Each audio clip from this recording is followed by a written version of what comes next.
Oh, yes. I'm also the editor of the quarterly newsletter, VSDC News. And I'm just going to talk briefly about the history of VSDC, most of which I actually learned on the way here on Metro.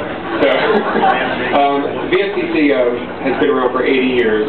This last month, October 15th, we celebrated our 80th anniversary. So, do we have any original members in the room? Besides me? It's our vegan keeps you looking young. So, okay, so 1927 we started, but how many members of VSDC do we have here? Okay. Anyone been here for 10 years or more? Wow, 20 years or more? Wow, 20 years? You're not 20 years old. Alright, so I'm going to give you a brief history. Yeah, Eric blank here. 20 years. Really 20 years, Eric? Member of VSDC. Didn't pay attention. That's Eric blank. And VSDC, as you know, is run by an elected board of directors. And so some of us are here. Is anyone else in the room, is anyone a past board member of VSDC? Eric Lang, Marlene Vassal, Jean,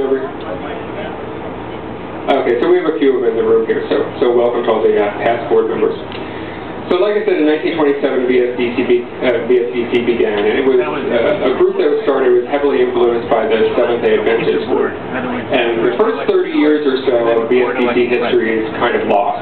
And we know that there were potlucks and some kind of meetings and things, but other than that, we don't really know sort of the day-to-day goings-on of what VSDC did. So up in 1956, when VSDC was about 30 years old, VSDC actually changed its name to the Tri-State Vegetarian Society. And so that only lasted about 10 years and reverted back to VSDC. And then in the 1960s, we had well under 100 members. And in fact, in 1972, we were down to 4 members, which was really scary. So later in the 70s, the membership went up considerably. There were about 150 to 200 members, and they had a lot of potlucks at meetings and different things like that. In 1984, a few years later, it was down to 80 people again. So it's been sort of going up and down. And that's when I'm doing a videotape. So it wasn't a Thanksgiving dinner like this per se, but they just got together and had a potluck, so everyone brought the food. So that started in the 80s. And they also, in the 80s, they began more outreach, and they were doing tabling 3 or 4 times a month, or per year, I think, doing some tabling and sort of getting the word out about vegetarianism. In the late 80s, the membership shot up to 300, and so then currently, 20 years later, we have membership. The membership is about 800 people, and we have about 10 activities per month. And we've been doing this Thanksgiving, the catered Thanksgiving event, since 1996, early 90s. And as Sarb said, the last boat ride was 11 years ago in 1996. So because it was the 80th anniversary, the board, we all talked about what do we want to do special, so we said, well, we'll do another boat ride, and hope for no icebergs. And we also, in 2004, we started a program called the Eat Smart program. And Marlene Vassal, who was our vice president at the time, she was very instrumental. Marlene, come on, stand up. You need to stand up.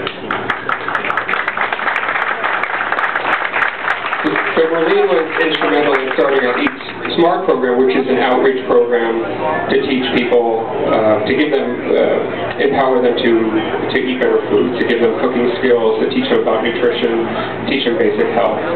So it has run 5 times now. We just finished last Saturday our 5th course, and I was the director of the program, and so we had 40 graduates. And I think altogether we've had about 175 graduates from this class. And let's see, I think that's about it. So, any other questions about the history of VSDC that I can make up? If not, I'm gonna hand it back over to Sarb. He's gonna talk about VSDC today.